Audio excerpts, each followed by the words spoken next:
Now, the success of React comes down to 4 key things. And these React concepts are what we're going to go over in the next 4 videos. But in this one, let's talk about the first one. And the first one, React says, hey, don't touch the DOM, I'll do it. What do I mean by this?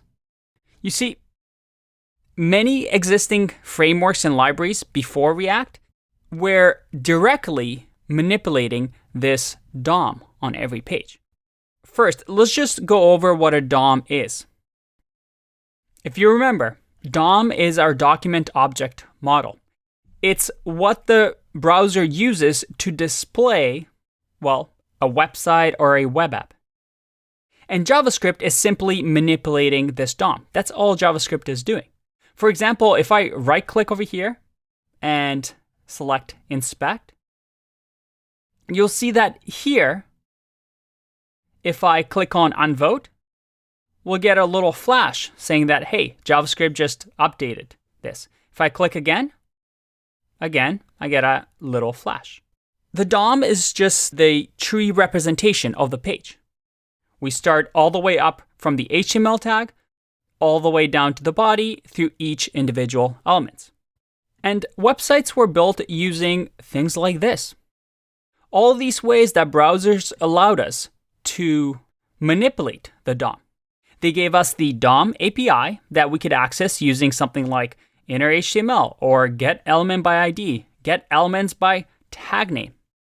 This API allowed us to traverse the DOM, access any node we wanted to, maybe remove them, add new nodes. And before React, this is what libraries did. You either did this manually, or you used jQuery, or you used some sort of a library that allowed you to use this in a simple fashion. You see, this way of programming was called imperative. That is, in an imperative paradigm, you directly change individual parts of your app in response to various user events. So you had, let's say, your JavaScript file. You'd say, hey, if user is logged in, well, then go change that little icon over here to the user's profile. And now that the user is logged in, well, also show profile page. Okay, so JavaScript goes, changes the DOM, and updates the profile page. And then, okay, now that we're also logged in, we also need to display friends. Okay, let's do that as well. Modify the DOM. And all right, that's good. We're good. Oh, by the way, it's been 5 seconds and we need to display a chat over here. Okay, I'm going to go and do that.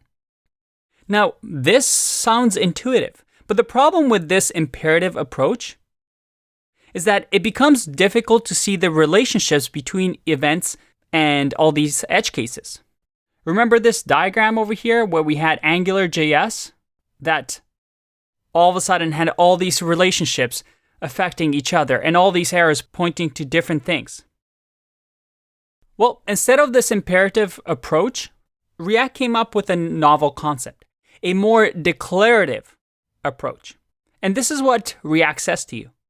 Hey, DOM manipulation is one of the biggest performance bottlenecks. It takes a long time for DOM changes to happen. The browser has to do 2 really intensive operations. One is to repaint, that is, change an element and add it onto a page.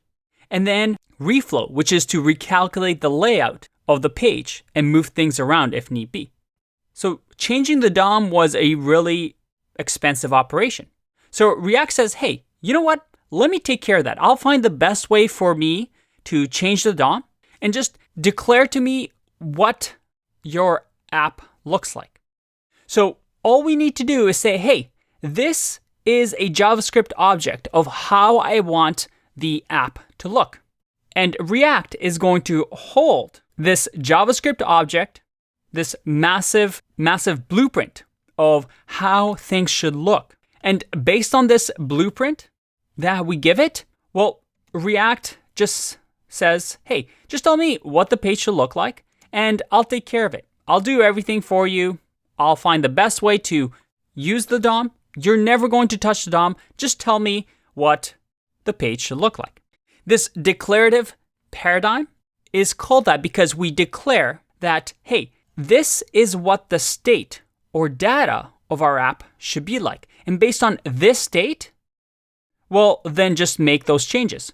So if user is logged in, then React already knows exactly what to update and what to do. Now, this idea of a declarative style meant that we didn't have to directly say, do this, and if this happens, then do that, where we just say one by one exactly what should happen. Instead, we tell it, this is the state of our app.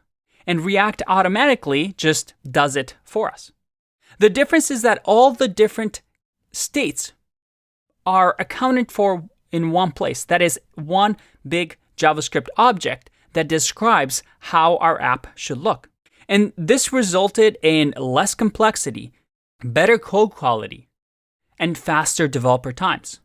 So it created this whole idea of, hey, you can build web interfaces without touching the DOM.